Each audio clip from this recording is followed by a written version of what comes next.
versión 4, es la cuarta versión del protocolo. ¿Ya? Es uno de los protocolos centrales de los métodos estándares de interconexión de redes. ¿Qué se refiere con método estándar? Es decir, que se utilizan transversalmente. ¿Ya? Todos nuestros dispositivos celulares, computadores, trabajan con ese protocolo. ¿Okay? Entonces, utiliza direcciones de 32 bits, ¿okay? Limitándola a esta cantidad total de IPs diferentes. Esta es la cantidad de IPs que se utilizan en Internet. ¿Ya?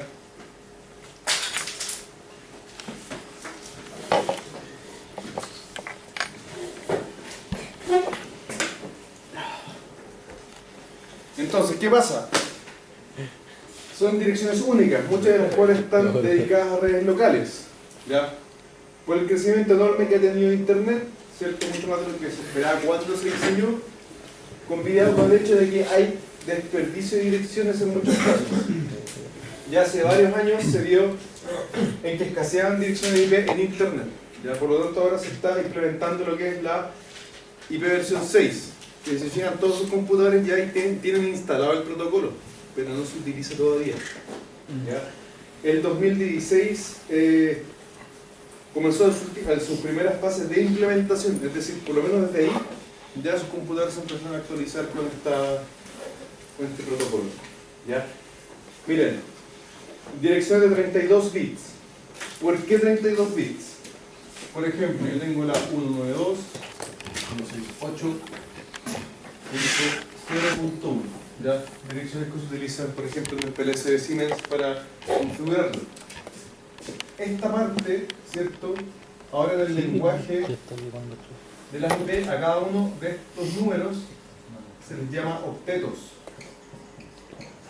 porque son números conformados de 8 bits.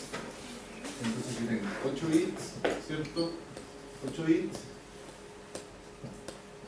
8 bits y 8 bits. En total 32. ¿Ok? ¿Por qué se le llama octeto y no bytes? Porque esto es una dirección, ¿cierto? Entonces no estamos hablando de un dato. El byte se utiliza para referirse a datos. De repente igual vamos a decir, ¿cierto? Tenemos aquí un byte. Pero además, ¿por qué se le llama octetos? Porque no se van a ponderar directamente y tan fácil como se hace con los bytes, normalmente en lógica binaria. ¿A qué me refiero a esto? Aquí, por ejemplo, esto lo vamos a interiorizar después. Yo les voy a enseñar a sacar direcciones y a dimensionar, pero no lo vamos a evaluar.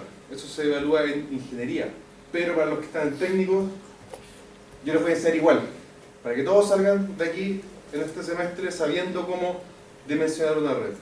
Ya, pero no se va a hablar porque es una cuestión súper compleja. Un byte normal es 12 elevado a 7, tan pequeña, pero se puede hacer más grande. 12 elevado a 7, 12 elevado a 6, 12 elevado a 5, 12 elevado a 4, 12 elevado a 3, 12 elevado a 1, 12 elevado a 0, ¿cierto? Siendo este el MSB y el LSB. Por lo tanto, siempre la ponderación de estos números va a corresponder a 1, 0, 1, 2, 4, 8, 16, 32. 1, 2, 3, faltó el elevado a 2.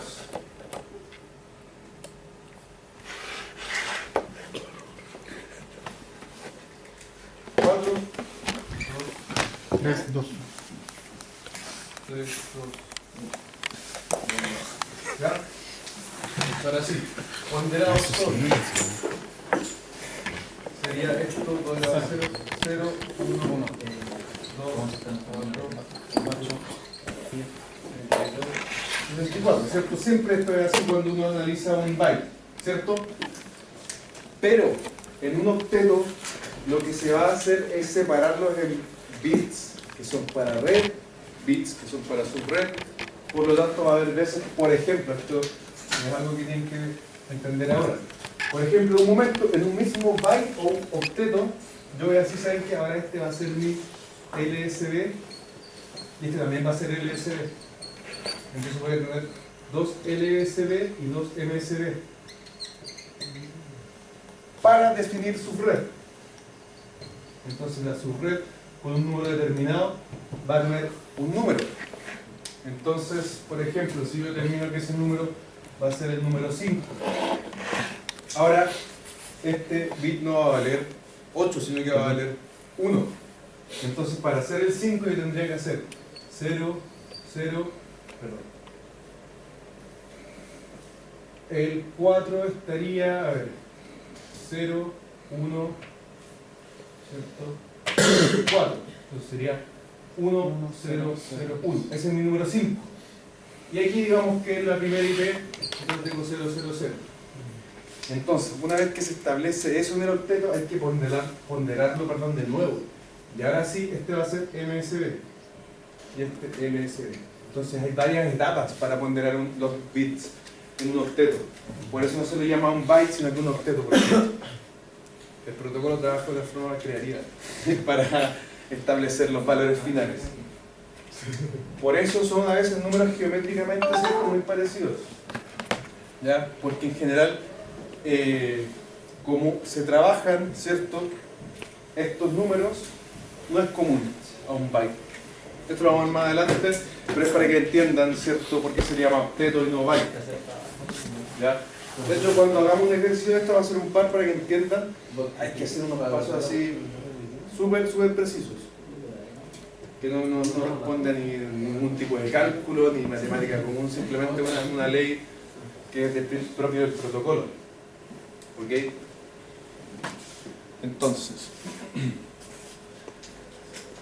conceptos básicos. Una red LAN, ¿cierto? Se refiere a un grupo de dispositivos interconectados que se encuentran bajo el mismo control administrativo. Y ese concepto es muy importante, mismo control administrativo. Por sobre si es una red que ocupa un espacio pequeño, un espacio medio, un espacio amplio. Antes, en la teoría antigua, se decía una red de área local son pocos computadores interconectados en un espacio físico, como por ejemplo una oficina. Una red de área local es una cantidad media de dispositivos, por ejemplo, en un edificio. Hoy en día ya no, porque una LAN puede ser entre Santiago, Arica y Punta Arenas, así, y eso va a ser una LAN igual. ¿Por qué? Porque ahora se habla del mismo control administrativo. De hecho, aquí lo que les dije, antes las redes LAN se consideraban redes pequeñas que existían en una única ubicación física. Ya no.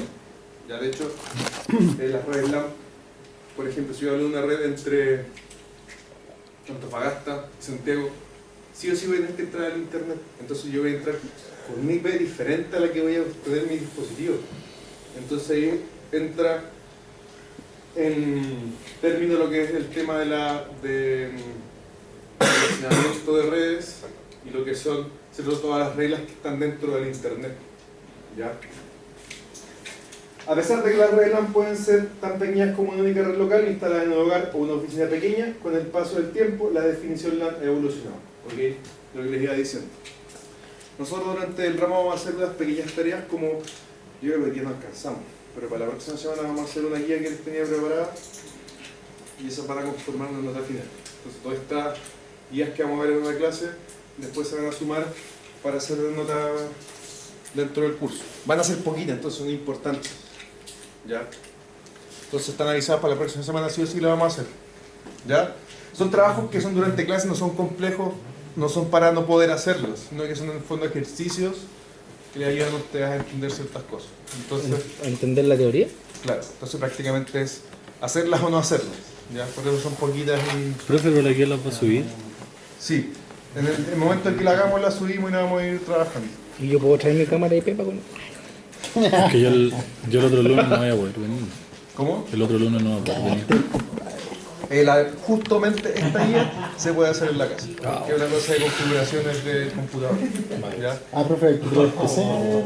Sí, podemos pedir acá abajo, en el fondo entran a los comandos de PC que quería más cansar, porque la materia es más extensa y compleja de lo que es el servicio. Entonces, ahora una WAN. Redes de extensa constituyen redes que conectan redes LAN en ubicaciones que se encuentran geográficamente separadas. Esto es la definición desde el punto de vista de las redes industriales, a lo que yo les iba diciendo, porque la WAN, la gran WAN es la Internet, y que en el fondo no sirve únicamente para conectar las pequeñas LAN, pero sí podríamos decir que en Internet hay LAN virtuales, ¿cierto? Que van a corresponder a diferentes aplicaciones como páginas web o cosas así, ¿ya? Pero de nuevo, la Internet sigue otras reglas, ¿ya? La gente que se dedica en el fondo a estudiar lo que es la Internet son los diseñadores web o los informáticos. Nosotros a nivel de redes industriales vamos a aprender a configurar más a nivel de, ¿cierto? De lo que es las capas más de aplicaciones locales. Pero igual vamos a ver ciertas cosas de Internet porque obviamente hay que entender. Entonces, Internet es una red WAN grande que se compone de millones de redes LAN, ¿ya? Interconectadas. Se utilizan proveedores de servicios de telecomunicaciones o de Internet para interconectar estas redes LAN en ubicaciones diferentes. Los llamados ISP, ¿cierto? Los Internet Service Providers son los que, además, ¿cierto?, de darnos Internet, realizan una función muy importante que tiene que ver con que yo cuando entro a Internet no voy a tener. Por ejemplo, yo tengo mi computador, ¿cierto? Mi modesto computador en la casita, en mi router, mi computador tiene esta dirección IP. 192.168, ahora vamos a entender por qué son de esta forma. ¿Por qué siempre hay el mismo? 192.0.15. Ese es el bit, primero. ¿Cierto? Ahí vamos a ir viendo eso. Pero con esto yo me voy a conectar a mi router, ¿cierto? Mi router va a estar conectado al modem. Este IP va a llegar hasta acá nomás. De aquí para acá, la IP que me dieron va a ser un IP2. El IP con la que mi modem va a salir, ¿cierto? En el IP2. Va a llegar aquí a BTR. Y BTR, ¿a dónde ustedes creen que va? No. Va a la Universidad de Chile. La Universidad de Chile, al ser una institución sin fines de lucro, administran las IPs. Ellos no, en el fondo, no ganan plata haciendo eso. De hecho, la Universidad de Chile tiene que contratar de vuelta el servicio de Internet a alguna compañía. Ya. Pero ellos son los que administran las IP. ¿Ya? Entonces, aquí va a llegar un IP3. ¿De todos los proveedores? ¿Cómo? ¿De todos los proveedores? De todos los proveedores. Se les cae el wifi. Y aquí salen a... Y así se les cae el internet cuando... Te asignan el tipo que vaya a tener tipo al patrón. Etcétera. Este microso es una compañía, ¿cierto? Que es una compañía con fines de lucro que maneja algo tan importante como las redes a nivel nacional. Por eso tiene que haber instituciones sin fines de lucro que en el fondo sea el concentrador de la red principal que va a la Internet, ¿cierto? Ahora para nosotros siempre Internet va a ser este disco de la luz, ¿ya? Y aquí ya llegamos con un IP. La chaqueta de Wolverine. En el fondo, este IP va a tener jerarquías. Entonces, el IP con la que sale el mundo, el IP de Chile, después el IP que llega es la de BTR Servicio, que se puede separar en línea hogar, ¿cierto? En línea industrial, y que va a manejar diferentes IP y, por supuesto, también diferentes valores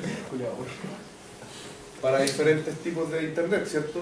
Entonces, si se fijan, nosotros vamos a ir pasando por diferentes IP. La IP que es mi IP aquí, mi modesta IP 192.168.0.15 para afuera ya da lo mismo. Así que, por ejemplo, el IP a nivel de, por ejemplo, el IP uno podría ¿cierto? Pensar temas de seguridad, ¿cierto? Temas legales.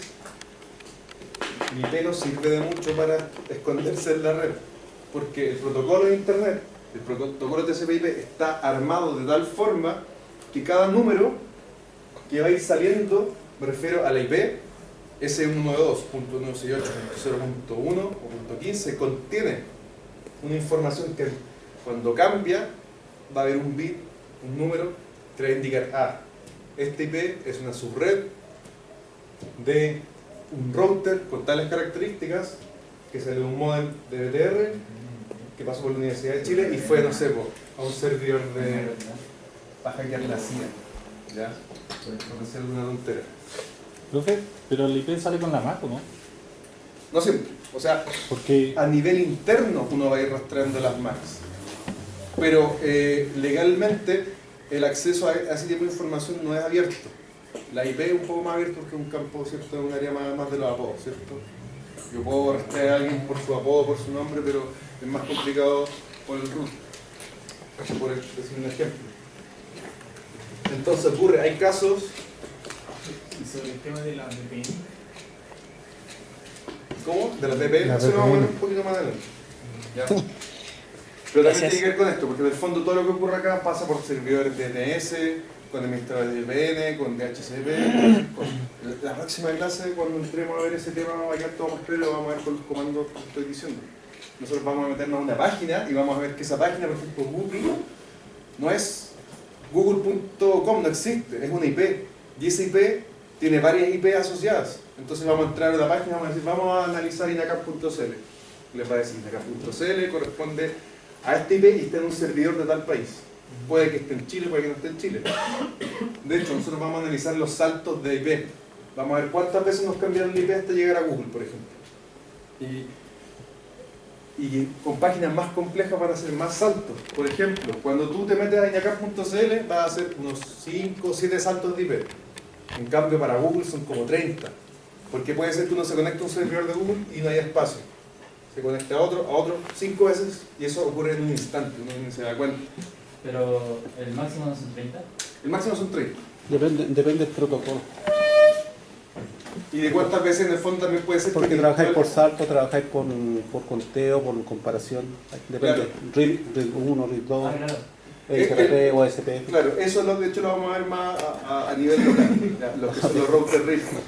Que es interesante eso porque a veces uno va a analizar la IP y no va a usar la IP entera, va a usar una parte, la más útil para hacer enlaces. Pero lo que comenta aquí los compañeros es importante porque a veces incluso puede ser que se fuercen saltos para en el fondo mantener la línea más libre, porque Google haciendo una página tan grande, encima en este momento hay millones de personas conectadas metiéndose en la página buscando.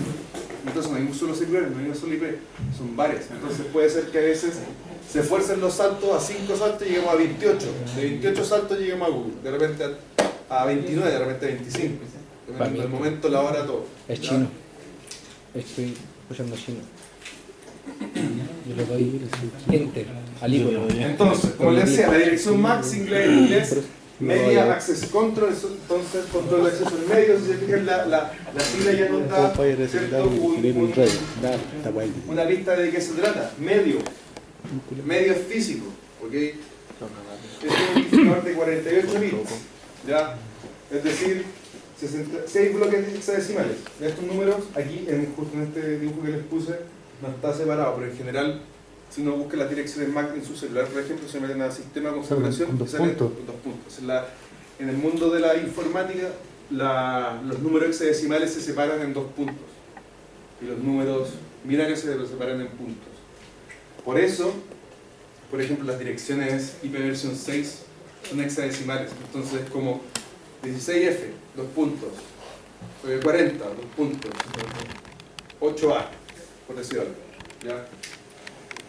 Se conoce también como dirección física y es la única para cada dispositivo. Está configurada por la IEEE, es decir, está normada por la IEEE. ¿Ya? En los 24 bits finales y los primeros 24 son los que en fondo define el fabricante. ¿Ya? Son únicas a nivel mundial, puesto que son escritas directamente en forma binaria en el hardware en su momento de identificación. Cosas que ustedes, por ejemplo, que a veces uno se olvida estas cosas, pero deben tener claro, si uno tiene un computador, un celular, siempre escribir el número de serie y la MAC, tenerla guardada en algún lado, porque si se les pierde el computador, si es que se lo roban, de repente se identifican por esas cosas, si es que les cuenta la pedida o algo así. ¿Ya? Entonces, la dirección MAC también se llama Burners in Addresses, es decir, en inglés el concepto burn se le llama cuando se graba, ¿cierto? Cuando algo está grabado. Quemado. Entonces, claro, el quemado se le llama dirección quemada. ¿Saben por qué se dice quemar? Por cuando marcan a los animales. Un ferrocarril. marcar una paquita,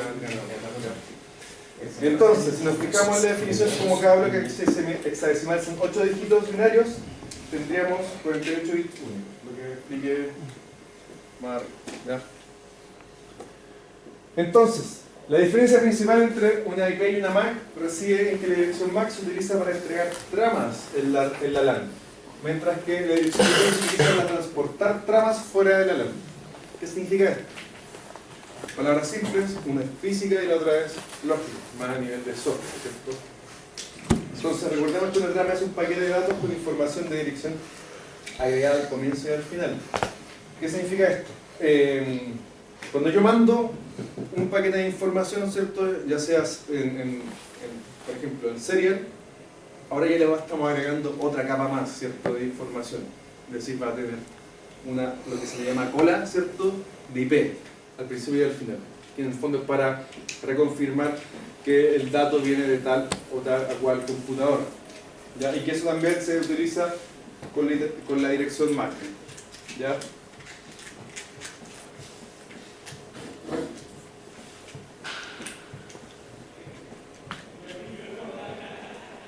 Entonces ahora entramos a lo que es el DHCP, otro concepto. Dice, si muchos hosts componen una LAN, ya sea local o en la internet, la configuración manual de las direcciones IP para todos los hosts de la red puede ser una tarea que demande mucho tiempo. Esto lo voy a explicar mejor en mis palabras y no es lo que escribí acá para que vayamos un poquito más rápido y más extensos. Coloquialmente, el servidor DHCP es el que se encarga de entregar las IP. ¿Recuerdan que al principio de la clase yo les comenté? Uno puede limitar el DHCP para yo elegir las IPs. En el fondo, eso es lo que hace. Porque pensemos, yo tengo un router. Eso es lo que hacen en las pegas, ¿no? Cuando uno no se puede conectar con su computadora. No, a la eso red. es otra cosa. Eso es bloquear puertos, por ejemplo. Seguridad de puertos, Claro. por Mac. Ahí vamos a comentar qué. Cuando yo llego, ¿cierto?, a mi router o acá mismo, me conecto a internet. Yo configuro mi dispositivo con un IP para crear el enlace como ustedes lo hacen con el PLC. No, pues, ¿cierto? Ustedes simplemente llegan, se conectan y listo. El servidor de DHCP es el encargado de darme una de las IP. Cuando uno limita esa o la hace configurada, es cuando uno le dice al DHCP, ¿sabes que tú calma ahí? Y le voy a decir a la Mac de mi celular va a tener esta dirección, a la Mac de mi computador esta dirección y así. Ya, pero generalmente el servidor de DHCP es lo que hace eso, asignar automática y directamente direcciones IP al dispositivo y se les llama arrendar. Esta diapositiva no está en concepto, que la siguiente está. Lo que hace es que el servidor de DHCP le arrienda una dirección, porque esa dirección no va a ser la misma para la próxima vez que uno se conecta. Y eso no se da ni cuenta, porque en el fondo llega a la casa, se conecta al router, sale de la casa, al volver se vuelve a conectar, entonces le da otra dirección IP dentro de las disponibles. ¿Ya? Eso a nivel ¿cierto?, de redes grandes como la INACAP o la de una empresa, es más común que cambie el IP, pero si ustedes llegan a su casa seguramente van a tener siempre la misma porque no hay otros dispositivos conectados. ¿Ya? Pero cuando hay un alto movimiento y flujo de IPs, la IP es probable que vaya cambiando constantemente. ¿Ya? Entonces, el uso del servidor de DHCP como ventaja simplifica la administración de una red, ¿cierto? Ya que el software hace el seguimiento de las direcciones IP y las configura consecutivamente o con saltos configurados. ¿Ya? Entonces, como les decía, se puede limitar las direcciones también. Todas estas configuraciones ustedes están acostumbrados a verlas en estas cosas. Sí, pero en las ventangas, pero nunca se había cuestionado. Por ejemplo, ahora vamos a pasar a lo que es la DNS. Eso siempre está 192, 168, 05, abajo 255, No, pero son 255. cosas diferentes. Yo configuro la impresora. La primera, la dirección IP, tu número de dispositivo. Profe, cuando Por ejemplo, en uno... esta ventana vamos a resumir un par de cosas. La dirección IP Clase A, clase es B, la que clase yo C. asigno, ¿cierto? Yo IP, puedo clase A, obtener clase B y clase automáticamente C. o asignar una. Cuando uno la obtiene automáticamente es lo que hace en general en la casa con internet, porque en el fondo uno tiene el router asociado al DHCP para que me dé una dirección directa, ¿cierto? Cuando yo aquí configuro mi ¿Manual? PLC, por ejemplo, yo quiero asegurarme de que mi dispositivo tenga una dirección específica Ah, sí. y le dé una máscara de subred, que estos conceptos los vamos a definir más tarde. El gateway también. Pero también está esto, ¿cierto? Lo que es el servidor DNS. ¿Qué es? Yo les voy a dar una explicación y después en la diapositiva sale lo general. ¿Para qué sirve? ¿Para qué se creó? La DNS, en el fondo, es un servidor al cual se va a conectar, por ejemplo, BTR para darme a mí conectividad. Entonces, una DNS está asociada a varias direcciones IP. Entonces, en general, no estoy seguro hoy día, ya porque yo cada vez me he metido menos en la computación y me he alejado, pero antes yo tenía BTR, por ejemplo. Y BTR, lo que hace la DNS es darme esta IP que yo comenté acá, ¿no es cierto? Mi IP2, ¿cierto? Perdón, el IP3 que me da BTR, perdón, la 2, aquí está el móvil, viene de un servidor DNS. ¿Qué pasa? El servidor DNS es algo fijo. Yo diariamente me conecto seguramente al mismo servidor DNS. Y al ser un servidor, es en el fondo una dirección asociada a muchas aplicaciones. ¿Ya? ¿Qué pasaba antes? No sé si pasa ahora, pero de repente, masivamente durante todos, por ejemplo, todo Santiago se empezaba a dar cuenta que el internet empezó a funcionar lento en ciertas fechas. Uno se metía a la configuración y veía que tenía dos DNS asociadas. ¿Cierto? Uno puede configurar dos. Entonces BTR te da dos. En general. Entonces lo que ocurría era que BTR no se preocupaba de ir intercambiando las DNS. Entonces llegaba un punto en que como todos se conectaban directamente al mismo servidor DNS, se sobrepoblaba y se ponía lento. Entonces uno se metía a estos foros, ¿cierto?, de informática, y de repente había gente que trabajaba en BTR y decía: en este momento tenemos estas 4 DNS, las primeras 2 están sobrepobladas, utilizan estas otras 2 DNS. Entonces uno se metía a esta ventana y aquí configuraba ya no la DNS que te da por defecto, sino que una que yo escogía.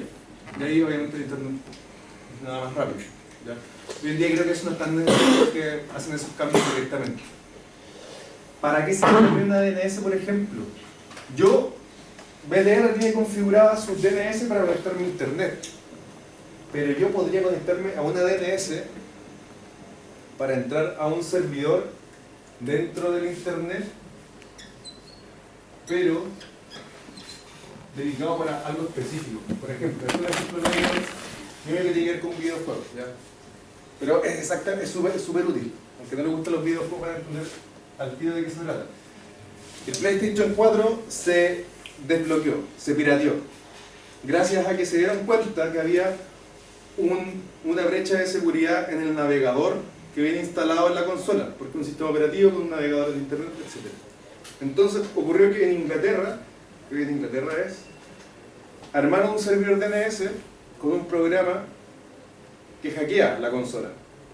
Entonces lo que uno tiene que hacer para poder acceder a ese servicio, entre comillas servicio, es que yo en mi consola me meto a esta ventanita, ¿cierto? Pongo ya el IP de BTR, todo, pero aquí en DNS pongo un DNS que me van a entregar ellos, porque el servidor DNS puede ser cualquiera, mientras me dé acceso. Entonces este servidor DNS está libre. Entonces lo que hace esto es entrar a ese servidor DNS, y cuando yo me meto a internet, no hay internet porque yo estoy metido acá, en esta pequeña porción, y cuando BTR me da una DNS, me conecta con el internet en general. Entonces, ¿qué pasa? Uno se conecta a ese DNS, a ese servidor, y te abre solamente una página. Y esa página lo que hace es conectarse con tu sistema y te lo desbloquea. Entonces, en el fondo, tú estás como abriéndole las puertas a un hacker, pero en el fondo ya, ese es el trato que haces con la comunidad.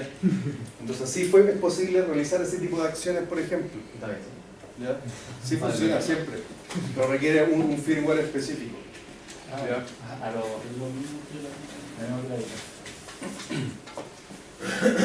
¿Se entendió ese ejemplo? Yo creo que es un ejemplo preciso, porque en el fondo la DNS lo que hace es conectarte a nivel de direcciones múltiples al internet, pero uno podría en el fondo conectarse a una dirección específica asociada a una porción de un servidor local. ¿Ya? Entonces, Es un sistema de nomenclatura jerárquica para cualquier host. ¿Para qué se crea específicamente? Para decirle, tienes una dirección .com, .edu, .net, .org.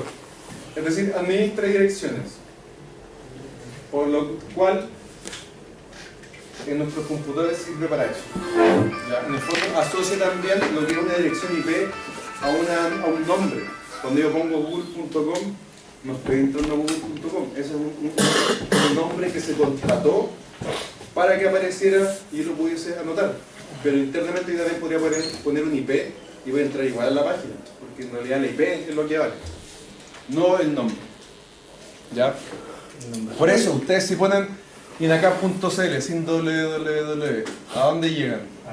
A nada, ¿cierto? Porque Inacap no contrató el www.inacap.cl, no entiendo por qué. Yo creo que lo quería, porque en el fondo, cuando una página, por ejemplo google.com, es que es una dirección aparte, porque antes el www. Conformaba una URL completa. Hoy en día eso se normó a que da lo mismo poner la www o no, pero es porque las compañías compran ambas, dependiendo del, y eso ni siquiera lo hace la compañía, sino que uno contrata un servidor, una URL, y la URL automáticamente te va a vender todas las opciones. Ya, entonces ocurre que hay compañías que no solamente contratan por ejemplo google.com, por dar un ejemplo, puede ser que Google también haya contratado, o sea, de hecho, contrato.cl de todos los países, pero además hay casos en que contratan los mal escritos. Entonces uno escribe, no sé, una página con falta de ortografía, redirecciona, porque esa compañía también se la compró. ¿Ya? Entonces aquí lo que les comentaba, ¿cierto? A través del mundo hay muchos servidores DNS, que van a ir administrando estos nombres asociados a direcciones. ¿Ya?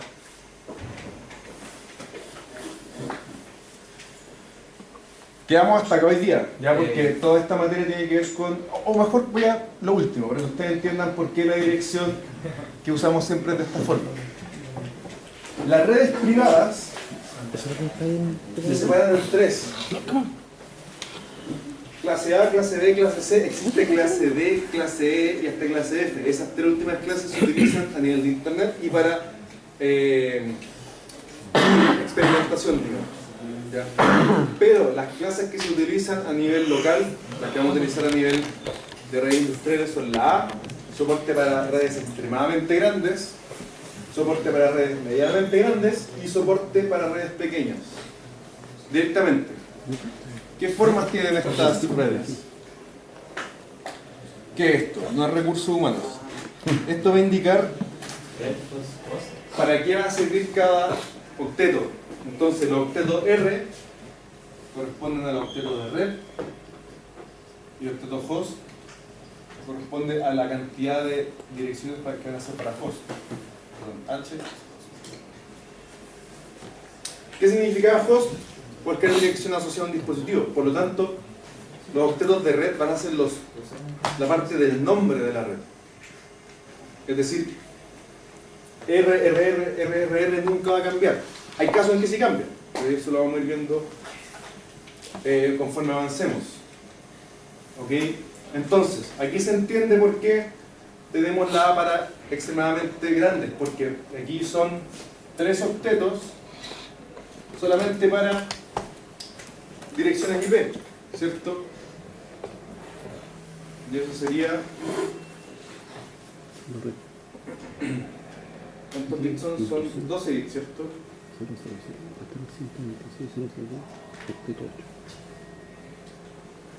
Después, con la B tenemos 2 octetos y aquí con la que nosotros usamos solamente un octeto, por lo tanto la cantidad máxima va a ser 255 IPs. ¿Ya?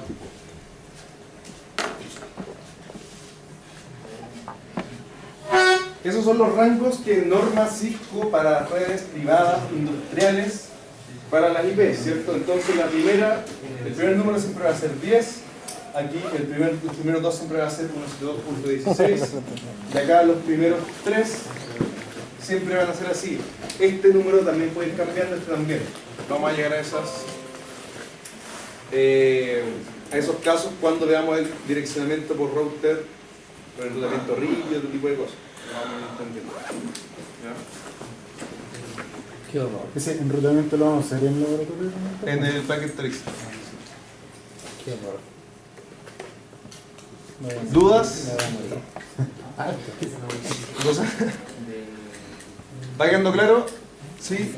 Ya, entonces quedamos hasta acá. Les voy a entregar las pruebas si quieren. ¿Sí? ¿Qué es lo que vamos a hacer? Yo les voy a ir entregando las pruebas.